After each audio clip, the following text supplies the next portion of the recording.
Assalamualaikum warahmatullahi wabarakatuh. Selamat berjumpa kembali dengan Bapak, masih dalam rangka belajar dari rumah. Pada video kali ini Bapak akan membahas 3 materi sekaligus. Yang pertama, pembentukan sel kelamin. Yang kedua, siklus menstruasi. Dan yang ketiga, fertilisasi dan kehamilan. Baiklah anak-anak di rumah, sekarang kita bahas materi yang pertama, yaitu pembentukan sel kelamin. Materi pembentukan sel kelamin akan kita bagi menjadi dua, yaitu pembentukan sel kelamin pria dan pembentukan sel kelamin wanita. Sekarang kita bahas pembentukan sel kelamin pria. Pembentukan sel kelamin pria diistilahkan spermatogenesis. Spermatogenesis terjadi di dalam tubulus seminiferus. Akhir dari spermatogenesis menghasilkan 4 sperma. Untuk lebih jelasnya, perhatikan bagian spermatogenesis berikut ini. Proses spermatogenesis dimulai dari spermatogonium membelah secara mitosis menghasilkan spermatosit primer. Spermatosit primer membelah secara meiosis 1 menghasilkan 2 spermatosit sekunder. Selanjutnya, spermatosit sekunder membelah secara meiosis 2 menghasilkan 2 spermatid. Spermatid berkembang menjadi sperma. Demikianlah akhir dari pembentukan sel kelamin pria.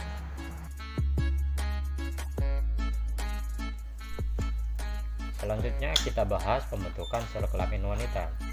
Sel kelamin wanita diistilahkan dengan oogenesis. Oogenesis terjadi di dalam ovarium. Hasil akhir dari oogenesis akan menghasilkan satu sel ovum. Untuk lebih jelasnya, perhatikan bagian berikut ini. Oogenesis dimulai dari ogonium yang membelah secara mitosis menghasilkan oosit primer. Oosit primer membelah secara meiosis 1 menghasilkan oosit sekunder dan satu polosit. Oosit sekunder membelah secara meiosis 2 menghasilkan ootit dan satu polosit.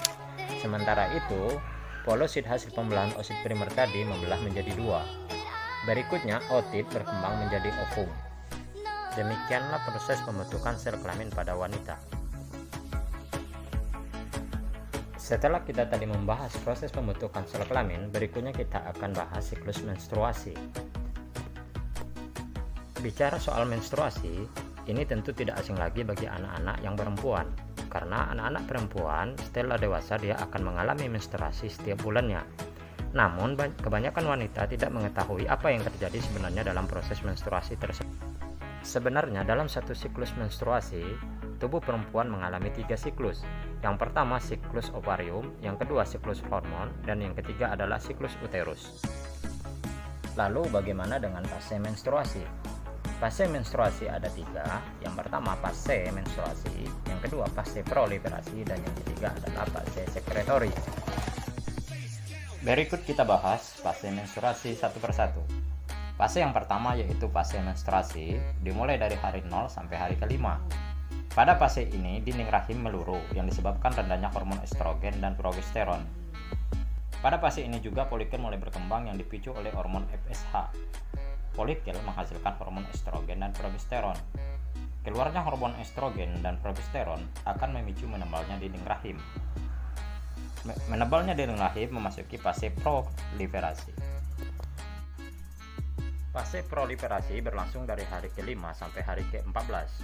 Adapun tujuan dinding rahim menebal untuk mempersiapkan tempat melekatnya embrio apabila sel telur dibuahi oleh sperma. Fungsi lain hormon estrogen adalah memicu kembali kelenjar pituitari untuk menghasilkan hormon FSH dan LH.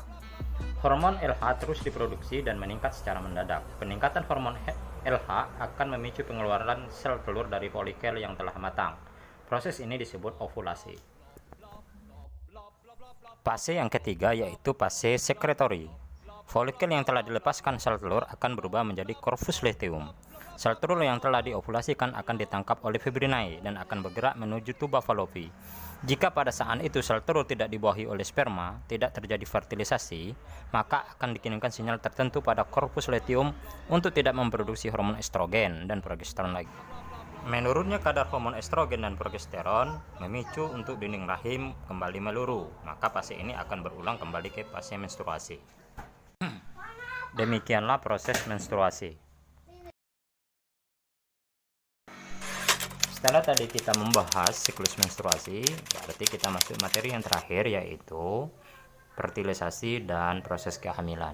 Untuk materi ini silakan saksikan video animasi berikut ini.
Demikianlah pembelajaran kita pada hari ini.